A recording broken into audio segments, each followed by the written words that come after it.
सभी बच्चों को मेरी तरफ से नमस्कार। आज का जो चैप्टर है हमारा चैप्टर नंबर 4 है एग्रीकल्चर का, जो कि बेसिकली आने वाला है इस बोर्ड एग्जामिनेशन में पक्का। ठीक है, और इससे जो रिलेटेड क्वेश्चंस हैं, जो इम्पोर्टेंट क्वेश्चंस हैं, वो हम इस चैप्टर के अंदर करने वाले हैं, जो कि जिसमें बेसिकली अगर मैं बताऊं तो मैं इसके अंदर असर्शन रीजन और एक एक मार्क्स के क्वेश्चन इंक्लूड करने वाला हूँ। तो इसी के साथ ना देरी करते हुए आगे बढ़ते हैं। तो समझते हो जाएंगे सारे टॉपिक को, इसलिए दिक्कत भी नहीं होगी। आगे बढ़ते हैं, ठीक है।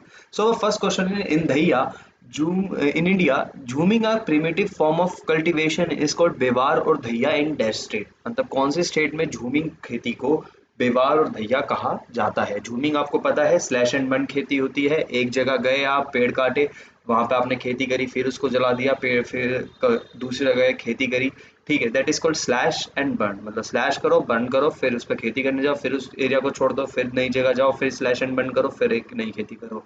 तो उसको बेवार और धैया कहाँ कहा जाता है। सो बेसिकली देखो, अगर इसका आंसर देखें हम, तो इसका जो आंसर है बेटा वो है हमारा मध्य प्रदेश बच्चों। मध्य प्रदेश इसका आंसर होगा। उड़ीसा नहीं होगा, छत्तीसगढ़ भी नहीं होगा, और आंध्र प्रदेश भी नहीं होगा। So we can move to the next. अगर क्वेश्चन आपको समझ में आया है तो नीचे कमेंट में लिख सकते हैं। सो इसी के साथ अगर आगे बढ़े तो हम बढ़ते हैं दूसरे क्वेश्चन की तरफ। ठीक है बच्चों, सेकंड क्वेश्चन है, rabi crops are sown in winter from October to December and harvested in summer from April to. मतलब कह रहे हैं कि जो राबी क्रॉप्स हैं वो विंटर में और अक्टूबर दिसंबर में होती हैं, और हार्वेस्ट समर में कब कर ली जाती है। देखो अक्टूबर टू दिसंबर है तो ये होगा अप्रैल टू मई। बेसिकली मई में क्या कर लिया जाता है, इसको बेसिकली हार्वेस्ट कर लिया जाता है। इसको इसको कल्टीवेशन करके इसको हार्वेस्ट कर लिया जाता है, और जिसके फिर उसके बाद क्या है, ज़ैद क्रॉप्स जो आ जाती हैं वो उगाई जाती हैं, जैसे वाटरमेलन वगैरह जो तुम्हें देखने को मिलता है, खाने को मिलता है गर्मियों में। सो वो उस टाइम पे उगता है। ठीक है। सो इसको कहाँ किया जाता है, ऑब्वियसली इसका आंसर भी क्या है हमारा, मे होगा। ठीक है, तो इसकी तरफ आगे बढ़े तो ये देखो आंसर इज मे। सो आगे बढ़ते हैं इसी के साथ। Next question, the green revolution was successful in Punjab, Haryana and dash parts of Rajasthan बच्चों। कि कौन से पार्ट में जो ग्रीन रेवोल्यूशन है वो सबसे ज्यादा हुआ। देखो सब आसपास का एरिया गिन लो, ठीक है, दिल्ली को मत गिनना। ठीक। सो हमारा एक तरफ क्या हो गया, पंजाब हो गया। ठीक, अगर मैं इसे मैप बनाऊं दैट इज कॉल्ड ये हो गया पंजाब। नीचे हो गया हरियाणा, और कह रहा है थोड़ा सा पार्ट क्या है, राजस्थान का भी है, तो राजस्थान ये रहा। तो अब बचा क्या, यहाँ पे यूपी का तुम्हें दे रखा है, तो UP that is called UP, और यूपी का वेस्टर्न पार्ट इसका आंसर होगा। ठीक है, तो सब आंसर क्या है हमारा, वेस्टर्न पार्ट उत्तर प्रदेश बच्चों। ठीक, next question is next question number 4। खरीफ, खारिफ, खरीफ, जो कुछ भी बोलना है तुम बोल सकते हो, पर याद रखना। ठीक, kharif crops are grown with the onset of monsoon in different parts of the country and these are harvested in। मतलब खरीफ क्रॉप्स जो होती है मानसून के ऑनसेट पे मतलब ग्रो की जाती है, और different parts of the country and these are harvested in, मतलब मानसून के टाइम पे हो रही है। सो अब हार्वेस्ट कब करी जाएगी, ये हमारा इंपॉर्टेंट टॉपिक बन जाता है, क्योंकि देखो और इसे जो बेसिकली ग्रोन किया जा रहा है वो मानसून के टाइम पे किया जा रहा है। ठीक है, जब बारिश का टाइम है, तो हार्वेस्ट कब होगा, सिंपल सी बात है, that is called September to October बच्चों। क्या है, सितंबर टू अक्टूबर में इसे हार्वेस्ट कर लिया जाता है। That's why it is called kharif crops. फिर राबी क्रॉप्स का आता है, फिर जैद क्रॉप्स आता है, फिर से क्या हो जाता है, फिर खरीफ क्रॉप्स का आता है सीजन। सो इसी का आंसर ये है। ठीक, इसके साथ आगे बढ़ते हैं पांचवें क्वेश्चन की तरफ, ना ज्यादा देरी करते हुए। सो पांचवा क्वेश्चन है, in state like Assam dash and Orissa three crops of paddy are grown in a year, these are aus, Aman and बोरो। मतलब कि कौन से स्टेट के अंदर बेसिकली जैसे असम की बात करें तो किसके, असम में डैश एंड उड़ीसा। ठीक है, उड़ीसा और उसके अंदर तीन तरीके की क्रॉप्स उगाई जाती हैं एक साल में, जिनका नाम है ओस, अमन and boro. So we have the answer, this is called West Bengal बच्चों। ठीक है, तो आंसर इसका क्या है, वेस्ट बंगाल। आगे बढ़ते हैं इसी के साथ। सो देखो इनमें ना दिक्कत क्या है, इन क्वेश्चंस में थोड़ा पता होना चाहिए, नॉलेज होनी चाहिए। ठीक, बेसिकली फैक्ट्स हैं ये जो ऑब्वियसली आपको आने चाहिए, जो बुक में लिखे गए हैं। ठीक, इसी के साथ अपने छठे क्वेश्चन की तरफ है, India is the second largest producer of rice in the world after. कह रहा है कि इंडिया जो है सेकंड लार्जेस्ट प्रोड्यूसर है राइस के। ठीक है, किसके आफ्टर में। ठीक है, सो बच्चों इसका आंसर जो हमारे पास आता है निकल के, दैट इज कॉल्ड चाइना। देखो चाइना सबसे ज्यादा प्रोडक्शन करता है राइस का वर्ल्ड के अंदर, उसके बाद जो आता है वो है India, not Indonesia, not Japan, not Malaysia, that is called China बच्चों। क्या है, चाइना, ना ही इंडोनेशिया, ना ही जापान, ना ही मलेशिया। सो आगे बढ़ते हैं इसी के साथ। सेवेंथ क्वेश्चन है, rice is a kharif crop that requires high temperature above 25 degree Celsius and high humidity with annual rainfall. बच्चों क्या बोल रहा है, rice is a kharif crop that requires high temperature, मतलब राइस एक खरीफ क्रॉप है obviously, ठीक है, उसको क्या चाहिए होता है, हाई टेम्परेचर चाहिए होता है, और किससे, 25 डिग्री सेल्सियस से अबव, ठीक, and high humidity with natural annual rainfall, मतलब कि जो रेनफॉल है वो एनुअली रेनफॉल कितने सेंटीमीटर की हमारी होनी ही चाहिए। तो बच्चों वो है 100 सेंटीमीटर। इसका आंसर क्या है, 100 सेंटीमीटर रेनफॉल जो है वो होनी ही चाहिए राइस के लिए, वरना अगर कम होगी तो राइस बेकार हो जाएगा, क्योंकि राइस जो है वो बहुत पानी पीता है। ठीक है, सो इसी के साथ आगे बढ़ते हैं बच्चों। हाँ चलो नेक्स्ट क्वेश्चन की तरफ बढ़ते हैं अपने। Next question is, wheat requires dash of annual rainfall evenly distributed over the growing season। ठीक है, मतलब कि wheat को इतने सेंटीमीटर का रेनफॉल चाहिए ही होता है अगर उसको ग्रो करना है तो wheat का जो आंसर है बच्चों वो है 85 to 130 centimetre is need of wheat, मतलब इतना इतना तो चाहिए ही चाहिए, कितना, 85 to 130 सेंटीमीटर, नॉट 25 to 50, ये तो बहुत कम है, ये सारे ही बहुत कम है, तो याद रखना 85 to 130 centimetre is need of wheat वैन बेसिकली ग्रो करने के लिए, चावल को ग्रो करने के लिए इतना तो चाहिए यार, ठीक है, वो कहना इतना तो चाहिए बस, है ना, तो वो वाला तो है उसके साथ। तो इसी के साथ आगे क्वेश्चन की तरफ बढ़ते हैं। क्वेश्चन नंबर 9 हमारा, ये dash is the third most important food crop with respect to area and production, कि कह रहे हैं डैश ये जो है ये third most important food crop चाहिए हमें अगर एरिया की बात करें और प्रोडक्शन की हम बात करें, तो कौन से नंबर पे है, देखो ये एक बुक का स्टेटमेंट है हमारी बेसिकली, तो ये जो है, ठीक, क्वेश्चन नंबर बेसिकली जो हम 9th कर रहे हैं उसका आंसर जो है वो है ए, क्या है, rice, rice is the third most. तब तुमको लगेगा राइस तो फर्स्ट होना चाहिए, बट राइस हमारी बुक में जो लिखा है हम उसी के अकॉर्डिंग जाएंगे। So rice is the third most important food crop with respect to area and production बच्चों। ठीक है, सो हम अगले क्वेश्चन की तरफ बढ़ते हैं इसी के साथ। सो अगला क्वेश्चन जो है हमारा वो है ये, dash is the largest producer as well as the consumer of pulses in the world, मतलब कि ये जो है लार्जेस्ट प्रोड्यूसर है कंज्यूमर का पल्सेस में वर्ल्ड में, ठीक है, पर मतलब सबसे ज्यादा पल्सेस जो कंज्यूम करता है ये देश हमारा कंज्यूम करता है। कौन सा देश कंज्यूम करता है, जल्दी से आंसर दो। बेसिकली इंडिया जो है, ये भी स्टेटमेंट है पल्सेस के, अगर आप जाओगे लिखा हो तो India is the largest producer as well as the consumer of pulses in the world. देखो इंडिया में डाइवर्सिटी बहुत है, ठीक है, हर चीज की डाइवर्सिटी, चाहे रिलीफ की डाइवर्सिटी हो चाहे रेनफॉल की डाइवर्सिटी हो, तो इंडिया जो है बहुत ज्यादा पल्सेस उगाता है, बट कंजम्पशन भी बहुत ज्यादा करता है। सो दैट्स वाई कंजम्पशन करना भी चाहिए ज्यादा, बट इसका मतलब ये नहीं कि कुछ भी ना छोड़ो और इंपोर्ट करने के नौबत आ जाए, ठीक, तो कंजम्पशन इतना करो कि सेल्फ सफिशिएंट तो हो ही। ठीक, 11 bajra grows well on sandy soils and shallow, ठीक है, कह रहा है कि बाजरा जो है वो ग्रो करता है सैंडी सॉइल एंड शैलो, मतलब कौन सी शैलो, किस तरीके की सॉइल जो होनी चाहिए वो शैलो होनी चाहिए।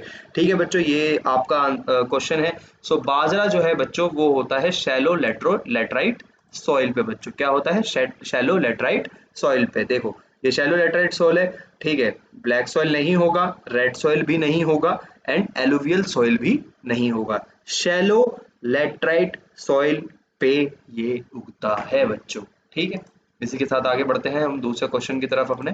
सो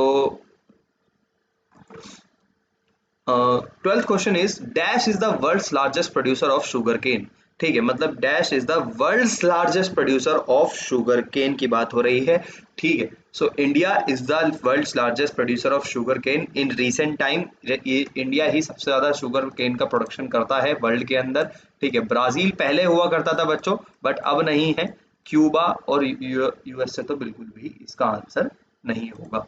ठीक, ज्यादातर इसका आंसर इंडिया ही मिलेगा तुम्हें, क्योंकि हम लोग अपनी तारीफ करने के लिए पीछे नहीं हटते, ठीक है, जहां हमसे अपनी तारीफ हो सकती है वहां तो कर ही लेते हैं। ठीक, सो क्वेश्चन भी ऐसी बनेगा, तो फोकस करिएगा, अगर आए सेकंड नंबर पे तो सेकंड नंबर पे ब्राजील आएगा, फर्स्ट नंबर पे इंडिया आएगा। आफ्टर इंडिया पूछे तो ब्राजील, बट फर्स्ट पूछे तो इंडिया, आपको लिख के आना है, इसमें कंफ्यूज नहीं होना है।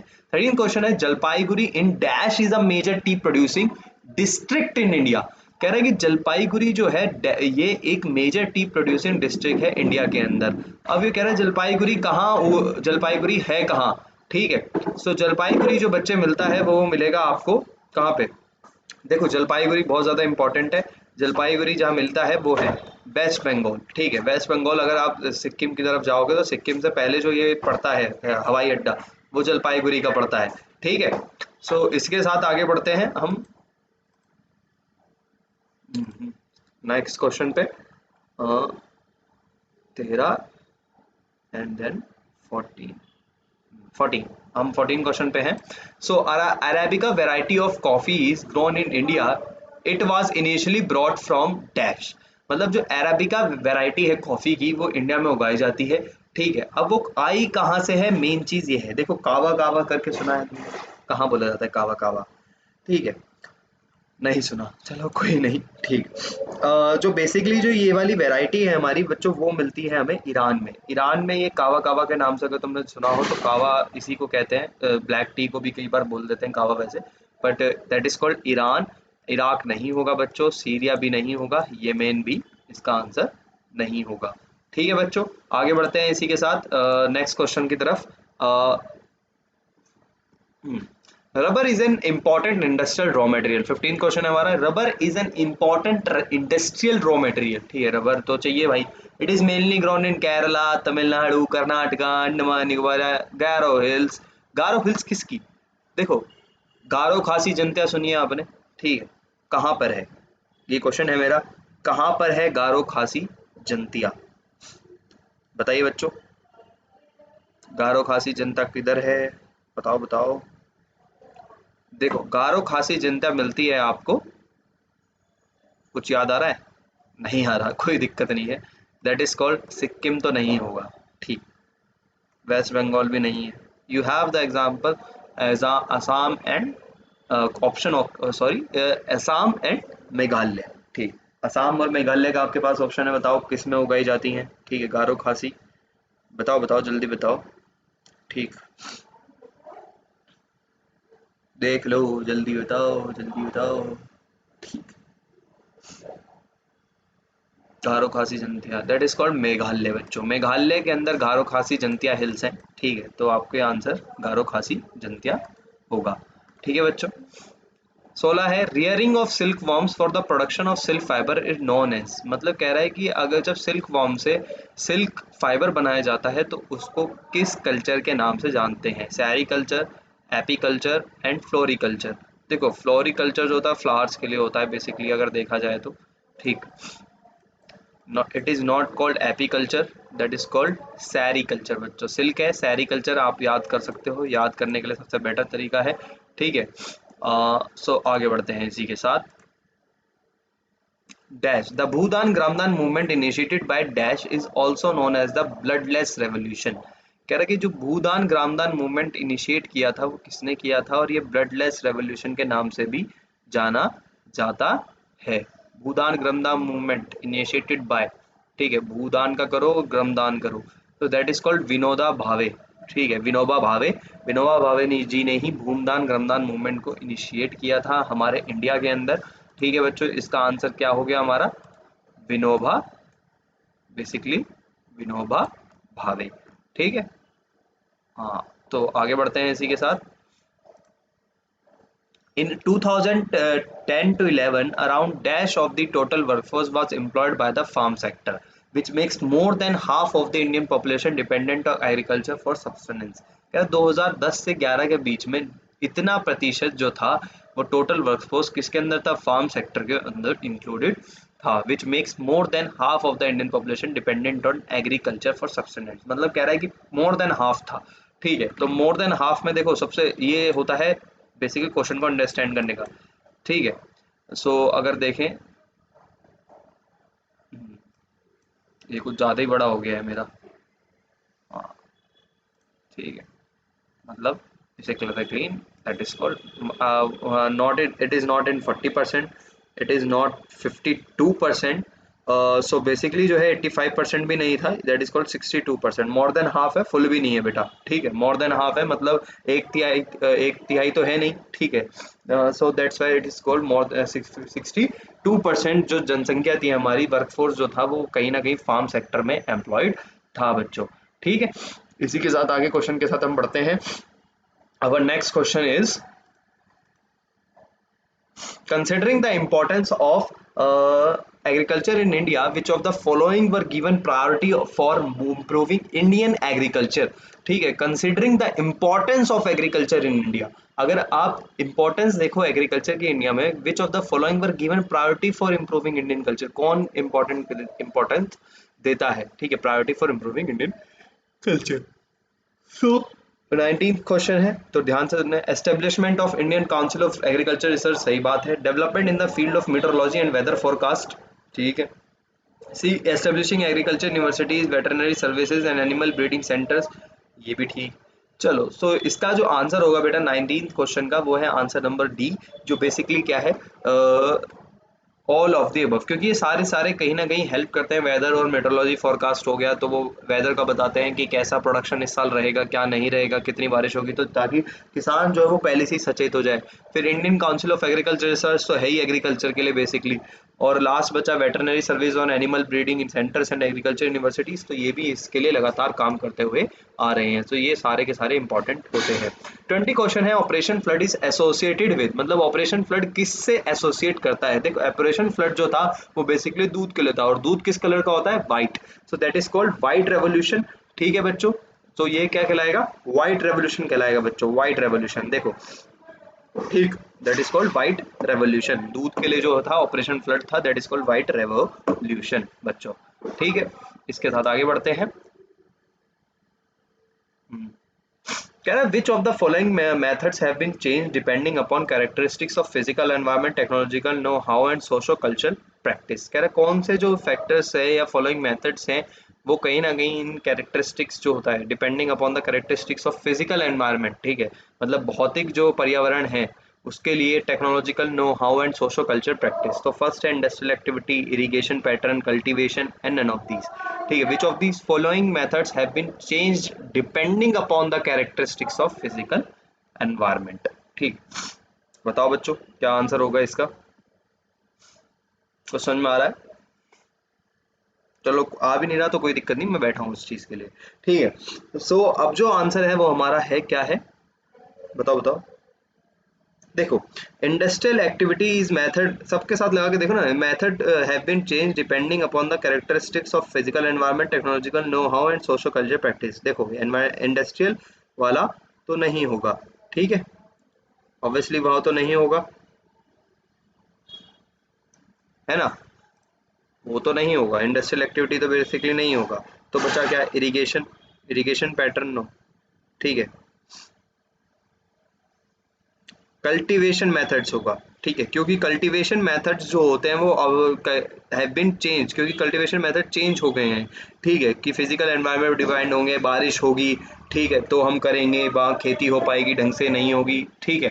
सो ये सब अब धीरे धीरे चेंज होता जा रहा है। कह रहा है jhuming in Brazil, Brazil is called, मतलब कि झूमिंग जो है ब्राजील के अंदर किस नाम से जानी जाती है बेटा, लडांग के नाम से, मसोल के नाम से, रोका के नाम से, या नन ऑफ दीज, ठीक है। झूमिंग जो है, झूमिंग खेती याद करो तो मैंने बताया था बेवार और दहिया मध्य प्रदेश में बोला जाता है, तो झूमिंग को हमारे ये ब्राजील के अंदर क्या बोला जाएगा, झूमिंग खेती ब्राजील में भी होती है, ठीक है, दैट इज कॉल्ड रोका बच्चों, ठीक है। घर में वो शादी वाले इंसान का होता है ना रोका, तो दैट इज कॉल्ड रोका, ठीक है, रोका होगा उसका बंदे का, जो भी होगा। सो इसी के साथ आगे बढ़ते हैं। व्हाट इज बोरो बच्चों, क्या कह रहा है, बोरो क्या है, ठीक है, व्हाट इज बोरो, ये इंपॉर्टेंट है, बोरो क्या है, सोचो सोचो सोचो, ठीक है। बोरो जो है एक खरीफ क्रॉप है बच्चों, ठीक है, मैं सिंपल सा बताता हूँ, बोरो इज कॉल्ड खरीफ क्रॉप, ठीक, एक तरीके की क्या है, खरीफ क्रॉप है, ठीक। रागी इज वेरी रिच इन, मतलब रागी जो है वो किस में सबसे ज्यादा होती है, ठीक है, वेरी रिच इन, बेसिकली अगर बात करें तो ना ही जिंक, ठीक है, रागी ना ही उसके अंदर जिंक होता, ठीक। इसको पेन को सेलेक्ट कर देता हूँ, ना ही जिंक होता बच्चों, ना ही आयोडीन होता, दैट इज कॉल्ड आयरन, ना ही फॉस्फोरस। आयरन में सबसे ज्यादा रिच होती है रागी इन चारों में बेसिकली। सो इसके साथ आगे बढ़ते हैं हम नेक्स्ट क्वेश्चन की तरफ। फिफ्थ क्वेश्चन है dash is the slash burn and agriculture. Obviously इसका आंसर भी सी ही होगा आपके पास। झूमिंग खेती जो है वो क्या कहलाती है बच्चों? झूमिंग खेती ही स्लैश एंड बर्न एग्रीकल्चर कहलाती है। तो बेसिकली सारे क्वेश्चन लगभग लगभग आसपास से आएंगे, ज़्यादा हमें नहीं दिमाग लगाना है कि हाँ भाई ऐसा कुछ एक्स्ट्रा पढ़ के जाना है कि जो अलग से कुछ आ जाएगा, तो ऐसा कुछ नहीं है, ऐसा कुछ अलग आता भी नहीं है। तो कह रहा है agriculture contributes to India national income of India. मतलब कि एग्रीकल्चर कितना कंट्रीब्यूशन देता है। देखो ना ही वो 33% है, ठीक है, ना ही वो 33% है, ना ही 22%, ना ही 42%। That is called none of these. इसका कोई आंसर ही नहीं है यहाँ पे, ठीक है। एग्जैक्टली भी हमें नहीं पता किस ईयर की बात ये कर रहा है। Dash is slash and burn agriculture. 6 हो गया, ये फिफ्थ हो गया था हमारा, 6 भी हो गया। सेवंथ कह रहा है रबी क्रॉप्स आर सोन इन, कि रबी क्रॉप्स कब उगाई जाती हैं। ठीक, अभी तो पढ़ा था सारी की सारी, याद करो। देखो मानसून वाली क्या होती है, खरीफ होती है या रबी होती है? खरीफ होती है मानसून वाली, ठीक है। मतलब ये तो नहीं होगा, समर्स भी नहीं होगा। So that is called winters जो में जो उगती हैं that is called rabi crops बच्चों, ठीक है। विंटर्स में जो उगती है that is called rabi crops. कह रहा है which of these the following is the staple food crop of a majority of the people in India. कह रहा है विच मतलब कि स्टेपल फूड क्रॉप है majority of the people in India का। एट्थ क्वेश्चन है बच्चों, ये सेकंड वो है हमारा ट्रायल जो चल रहा है basically. So staple food crop of a majority of the people in India. आठवें का क्वेश्चन, आठवां क्वेश्चन पूछ रहे हैं आपसे कि क्या है स्टेपल फूड क्रॉप। सो देखो फर्स्ट तो वीट है, सेकंड क्या है हमारा राइस। क्या है बच्चों? राइस हमारा क्या है? Staple food crop of a majority people in the India, ठीक है बच्चों। इसी के साथ आगे बढ़ते हैं।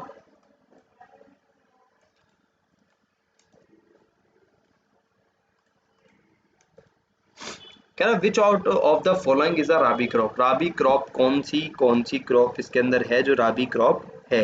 ठीक है, देखो सबसे पहले बारले। बारले जो हमारी है, ठीक है, बारले जो हमारी है वो ही क्या है? राबी क्रॉप है। पैडी नहीं है, ना ही जूट है, ना नन ऑफ दिस तो होगा ही नहीं। Barley is the rabi crop, ठीक है बच्चों। इसके साथ आगे बढ़ते हैं।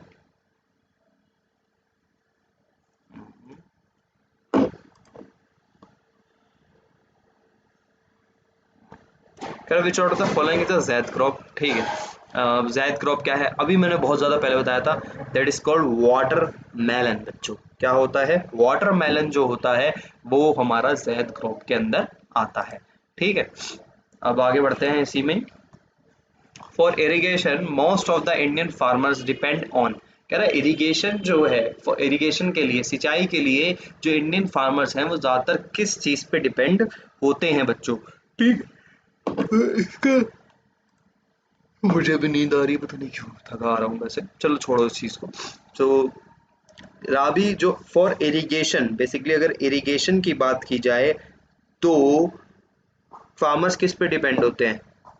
रिजर्वेयर्स पे नहीं डिपेंड होते, ना ही रिवर्स पे डिपेंड होते, they are depend on monsoon बच्चों, ठीक है। कि बारिश पड़ेगी तो हमारी खेती होगी वरना नहीं होगी, ठीक है। इसी के साथ आगे बढ़ते हैं। So the crops grown in rabi season are, मतलब कि जो क्रॉप्स ग्रोन होती हैं, उगाई जाती हैं राबी क्रॉप्स राबी राबी सीजन में, वो कौन सी होती हैं? ठीक है, अभी राबी पड़ी थी तो बारले उसके अंदर आएगी। तो बारले कहीं आपको दिख रहा है इसके अंदर? नहीं दिख रहा है, एक ही जगह दिख रहा है हमें बारले, तो that is called wheat, peas, barley and mustard, ठीक है। सो व्हीट जितने भी तुमने देखा हो मेलन्स होते हैं, वाटर मेलन्स वगैरह, तो ये तो जैद में हो जाते हैं, ठीक है। राइस जूट जो है वो खरीफ वाला सीजन का है, सर्दियों वाले सीजन। सो ये इसका आंसर है, ठीक। अ, वैसे राइस तो कभी भी उगा लो, सीजन के ऊपर डिपेंड है, ठीक है। For irrigation most of the Indian farmers depend on, कह रहा है कि ये तो कर लिया ना हमने, कर लिया है।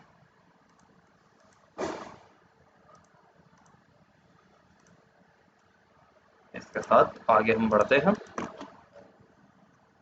सेकंड अगला कह रहा है 12वां क्वेश्चन जो हमारे पास है, that is called the crops grown in rabi season are.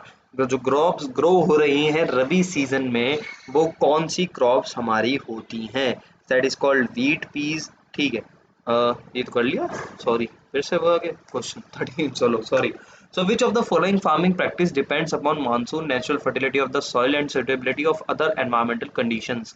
ठीक है, तो 13 क्वेश्चन है ये हमारा कि कौन सी जो चीज़ें हैं वो फार्मिंग प्रैक्टिस डिपेंड करती है मानसून पे, नेचुरल फर्टिलिटी ऑफ सॉइल पे, suitability of other environment conditions पे, कौन सी फार्मिंग? ठीक है, देखो कमर्शियल फार्मिंग तो इसका आंसर ऑब्वियसली नहीं होगा बच्चों, ना ही कमर्शियल फार्मिंग तो कभी हो भी नहीं सकता है। आंसर कॉमन सा देखो, कमर्शियल फार्मिंग के लिए आपको ये सारी चीज़ें करनी पड़ेगी। आपको क्या करना पड़ेगा? फर्टिलिटी नेचुरल तरीके से आप नहीं बढ़ा सकते, मानसून पे आप डिपेंड नहीं रह सकते, ठीक है, और एनवायरमेंटल कंडीशंस के हिसाब से आप नहीं चल सकते, ठीक है। सो अगर देखें, इंटेंसिव सब्सिस्टेंस फार्मिंग भी नहीं हो सकती, ठीक है, हद से ज़्यादा करने का, प्लांटेशन भी इसका आंसर नहीं, that is called primitive subsistence farming, मतलब खुद के लिए उगा रहे हैं, जो मर्जी चीज़ उगा रहे हो, ठीक है, जो खुद के लिए उगाई जाती है, that is called primitive subsistence farming. और आप इस पे, ये फार्मिंग ऐसी है जिसमें आप ये सारी चीज़ें इस्तेमाल करके आप प्रोडक्शन कर सकते हो, जैसे सिक्किम भी बहुत हद तक करता है प्रोडक्शन इस मामले में, ठीक है। इसी के साथ आगे बढ़ते हैं और move to the next.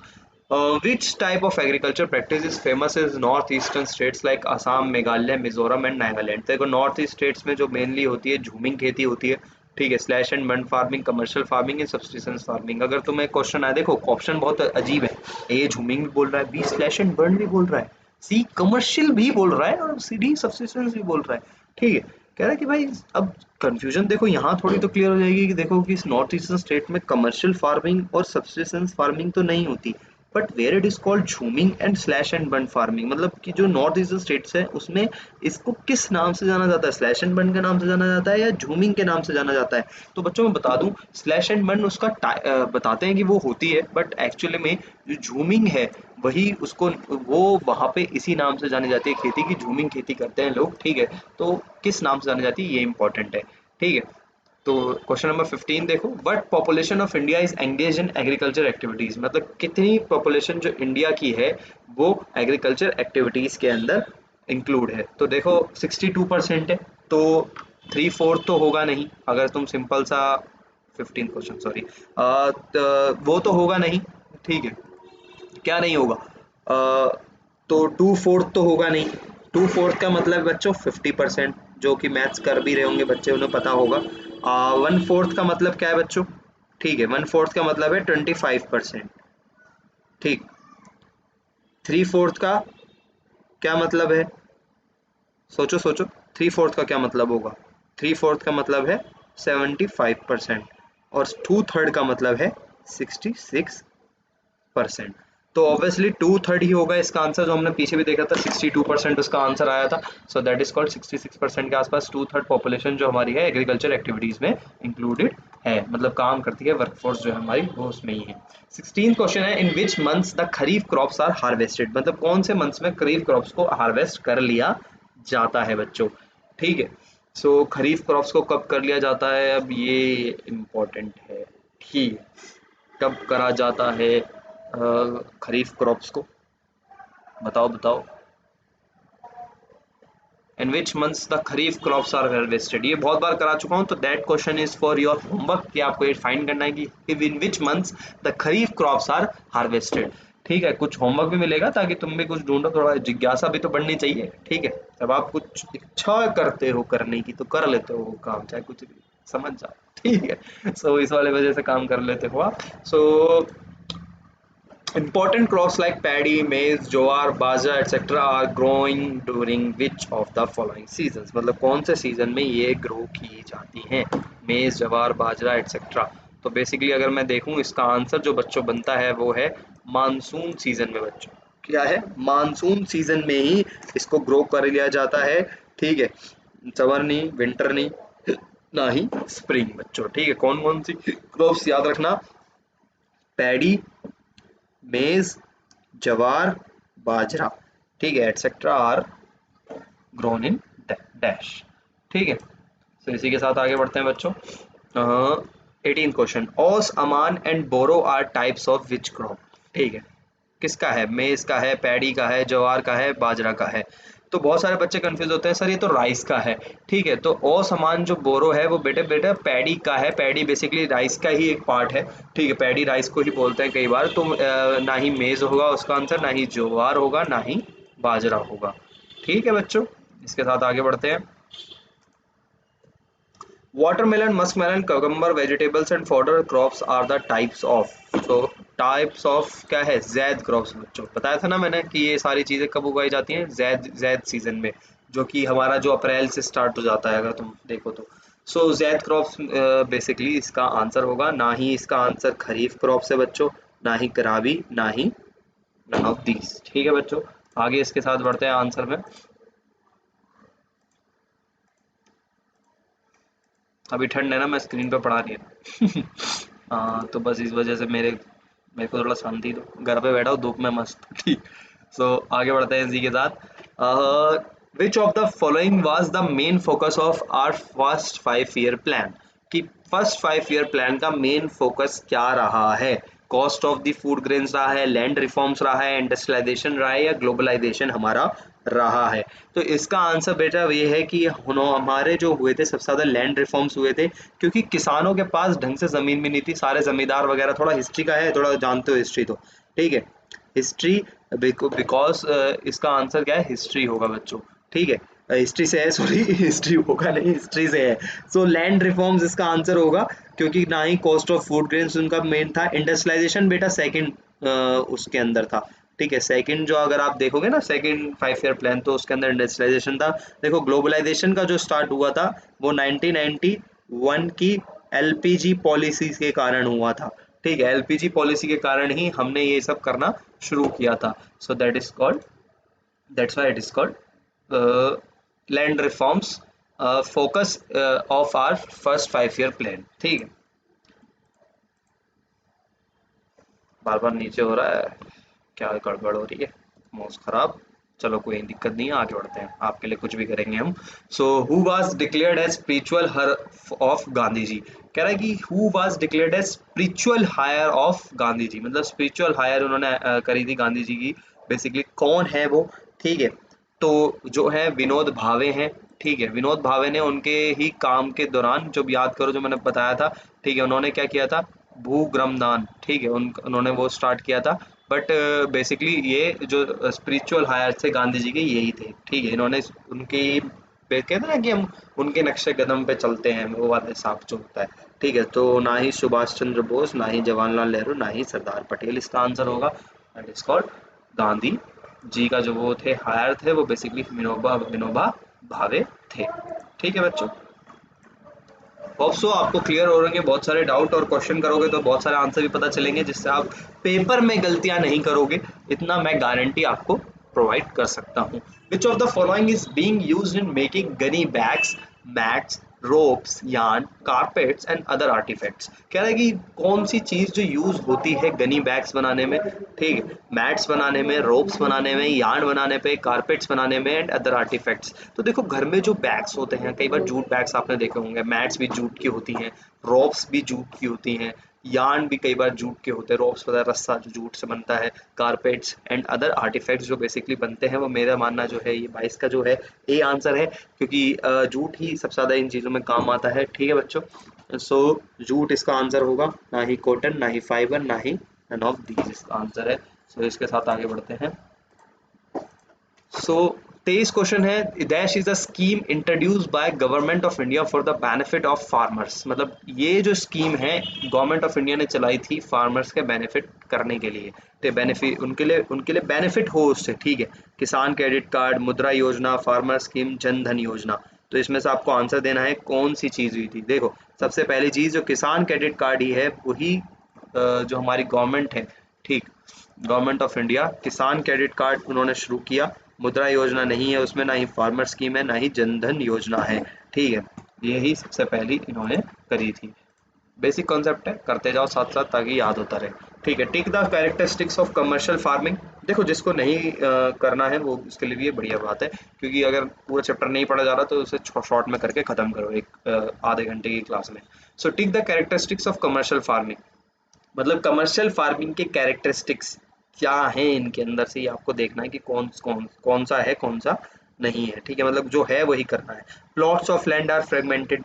ठीक है, मतलब कि लैंड उसमें फ्रेगमेंट होता है, टुकड़ों में बटा हुआ होता है। Transport and communication plays an important role, बहुत इंपॉर्टेंट रोल निभाते हैं। The yield is usually low, yield बहुत कम होती है, मतलब पर यील्ड प्रोडक्शन उसका बहुत कम होता है। The pressure of population is high on land. ठीक है, तो इन चारों में से बच्चों जो आंसर है वो हमारा बी है, क्योंकि ट्रांसपोर्ट और कम्युनिकेशन इसके अंदर बहुत इंपॉर्टेंट है, और बाकी सारी चीज़ें उसके लिए नेगेटिव फैक्टर है, ये कैरेक्टरिस्टिक्स नहीं है उसके लिए बेसिकली। ठीक है, तो ये सारे चीज़ तो उसके लिए नेगेटिव फैक्टर है। तो द क्रो, अब 25th क्वेश्चन जो हमारा है, the crop that is used both as food and fodder, मतलब कि जो फूड के लिए भी इस्तेमाल होता है और फॉडर के लिए भी इस्तेमाल, मतलब खिलाने के लिए, चारा के लिए भी इस्तेमाल होता है, खाने के लिए भी इस्तेमाल होता है। तो चार में से कौन है? रागी, जवार, मेज मेज एंड नन ऑफ दीज। तो इसका आंसर है जवार। ठीक है, जवार ही खिलाया जाता है बेसिकली डिफरेंट डिफरेंट जानवरों को। ठीक है, तो रागी नहीं है, आंसर इज जवार, नहीं ननाउतीस। ठीक है बच्चों, यहाँ तक हमारे एक एक मार्क्स के क्वेश्चन जो बेसिकली ऑप्शनल क्वेश्चंस होते हैं, या फिर जिसे तुम कहते हो ऑब्जेक्टिव जो हमें सेलेक्ट करना होता है, ये हैं। अब आगे जो हम क्वेश्चन करने वाले हैं वो है असर्शन और रीजन बच्चों। ठीक है, तो अभी देखो इसके साथ मैं बढ़ाता हूँ। तो डायरेक्शंस ये है कि देखो चार हमारे पास पॉइंट बनते हैं। ठीक है, चार में से क्या पॉइंट है हमारे पास, कि चारों में से कैसे सही होगा। पहला तो ये है कि दोनों सही है। ठीक है, assertion and reason are true and reason R is the correct explanation है, मतलब दोनों के दोनों सही हैं, और आर बिल्कुल सही बता रहा है कि ए का रीजन दे रहा है आर। बट बी कह रहा है कि both assertion and reason are true, मतलब दोनों के दोनों सही हैं, बट आर कोई करेक्ट एक्सप्लेनेशन नहीं दे रहा है assertion की।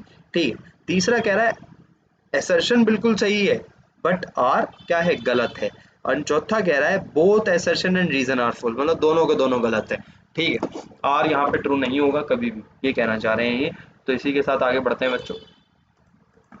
सो फर्स्ट जो बनता है हमारा वो है assertion India's primary activities agriculture, मतलब कि इंडिया जो है, इंडिया का जो प्राइमरी एक्टिविटी है वो है एग्रीकल्चर। ठीक, रीजन देखो, 2/3 of its population is engage in rural activities. ठीक है, सिंपल सी बात है, क्यों एग्रीकल्चर है सबसे ज्यादा प्राइमरी एक्टिविटी, अगर देखा जाए तो वो बिल्कुल सही है अपनी जगह।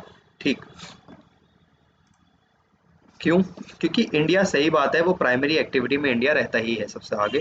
और क्यों है? क्योंकि हमारी 2/3 जनसंख्या एग्रीकल्चर एक्टिविटीज में ही लगी हुई है, काम कर रही है ऑलरेडी। सो इसी के साथ आगे बढ़ते हैं दूसरे क्वेश्चन की तरफ। That is second question is agriculture is not an old economic activity. कह रहा है एग्रीकल्चर जो है वो एक ओल्ड इकोनॉमिक एक्टिविटी नहीं है। ठीक है बच्चों, क्या है? एक ओल्ड इकोनॉमिक एक्टिविटी नहीं है, एक ओल्ड इकोनॉमिक एक्टिविटी नहीं है। ठीक, अब देखो सिंपल सी बात है, ओल्ड इकोनॉमिक एक्टिविटी, ये तो ज्यादा ही डार्क हो गया। ओल्ड इकोनॉमिक एक्टिविटी नहीं है। ठीक, रीजन क्या है?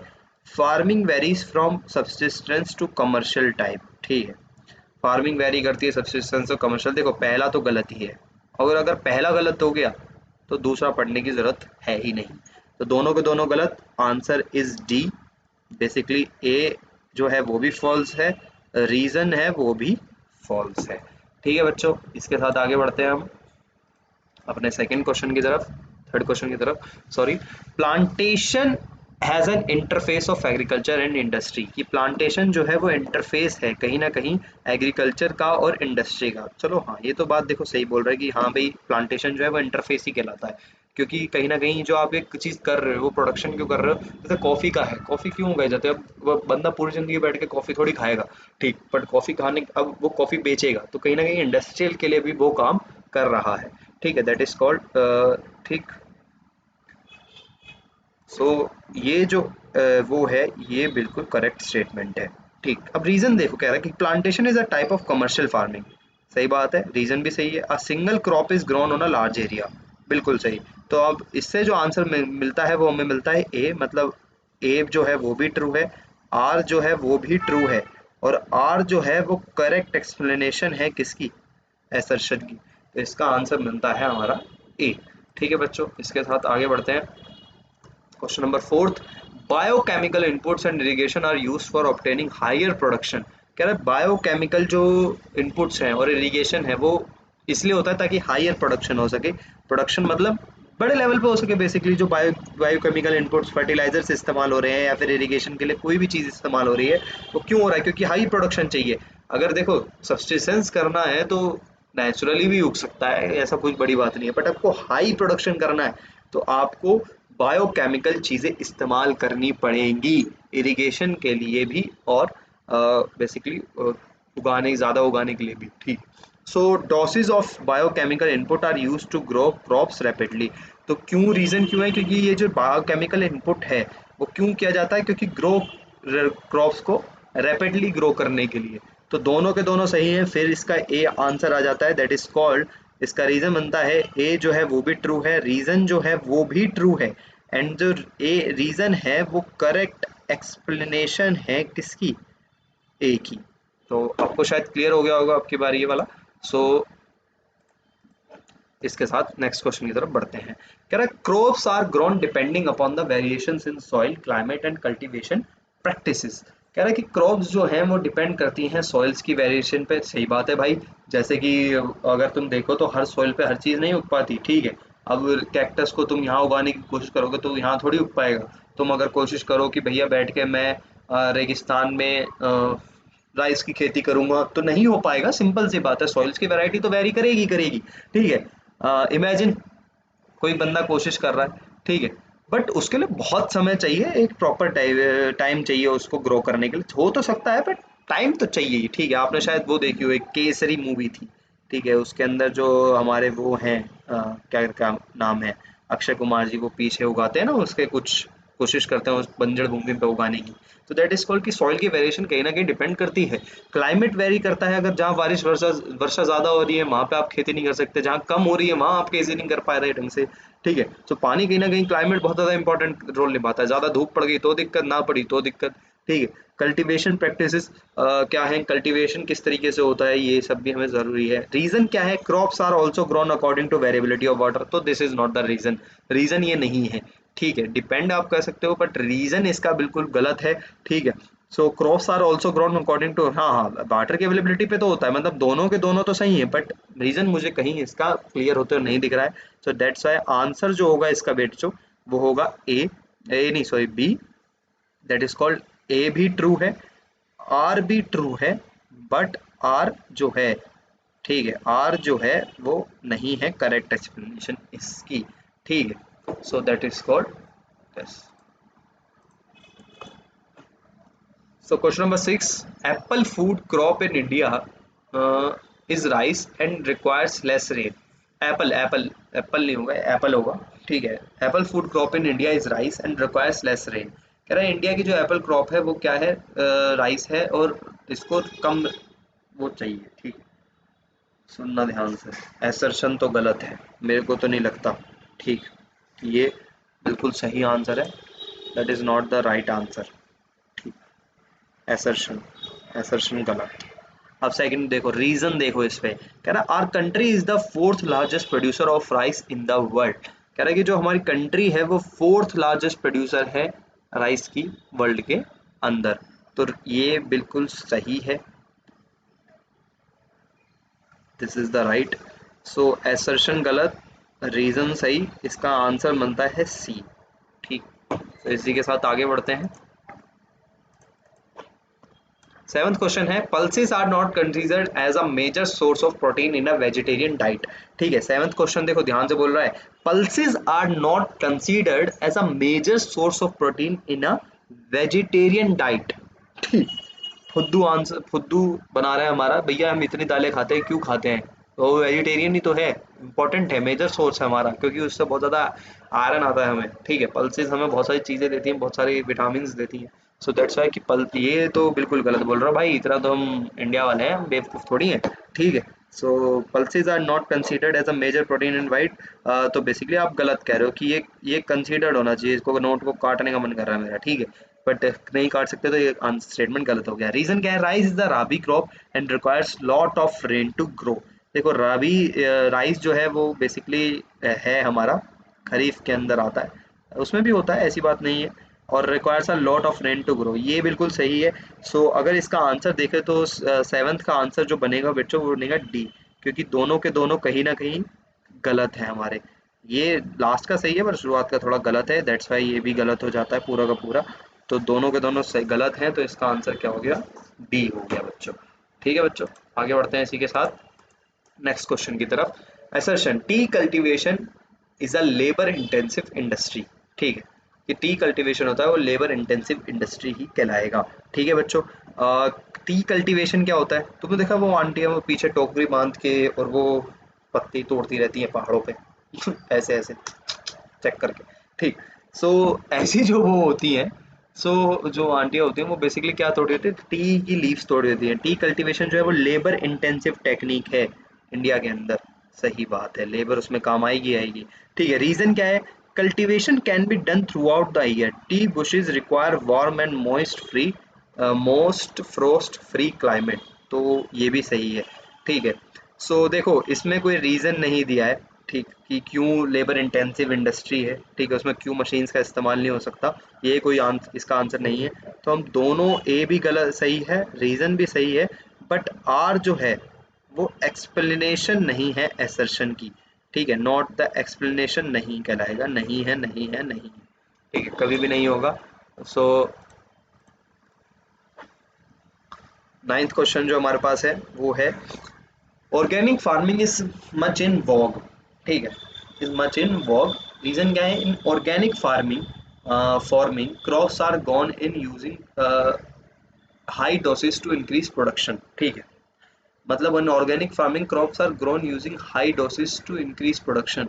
ठीक, देखो एसर्शन बिल्कुल गलत है,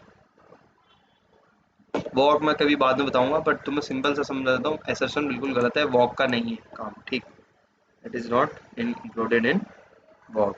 रीजन क्या है, in organic farming crops are grown using the high dosage और टू इंक्रीज प्रोडक्शन। ठीक है, मतलब crops are grown high using high dosage to increase production. ठीक, ज़्यादा कोशिश की जाती है प्रोडक्शन हाई करने की, बट ऑर्गेनिक फार्मिंग नहीं हो पाती ये। ठीक, सी ऑन ऑर्गेनिक फार्मिंग मतलब ऑर्गेनिक बनाते हैं ना, जो बनाते हैं, crops are grown using high dosage to increase production, सही बात है। ठीक है, सो वो यूज़ होती हैं बट ऑर्गेनिक फार्मिंग में, बट इतना प्रोडक्शन नहीं हो पाता। तो रीज़न बिल्कुल सही है, आर मतलब एसेशन गलत है, रीज़न बिल्कुल सही है, तो इसका आंसर बनता है A is false and R is true. ठीक है, तो फॉल्स और ये ट्रू। तो इसी के साथ जो है, हालांकि शायद हमारा ख़त्म हो गए होंगे, हाँ, तो इसी के साथ अगर आपको ये चीज़ें समझ में आई बच्चों, तो आप इस चैनल को फॉलो कर सकते हैं, और मेरा समझाया आपको पसंद में आया तो देख सकते हो, आगे भी और भी वीडियोस में डालूंगा। सो आज के लिए बाय बाय, इसको लाइक करो शेयर करो, अब सब्सक्राइब करना तो आपकी मर्ज़ी है। एजुकेशन चैनल है तो कहीं ना कहीं मैं आगे तक के लेवल को इसको लेके जाऊंगा, अभी 10th से स्टार्ट कर रहा हूँ, 11th 12th and even graduation से भी आगे मैं इसको पहुँचाऊँगा इस चैनल को। तो सिंपल सी बात देखो, हर सब्जेक्ट के लिए इस चैनल को फॉलो कर सकते हो, फ्लोरेसेंस अकेडमी बेसिकली सोशली अगर हम देखें तो इम्पॉर्टेंट है। सो आगे बढ़ते हैं, टाटा बाय बाय, मिलते हैं नेक्स्ट वीडियो के साथ एक नए टॉपिक के साथ।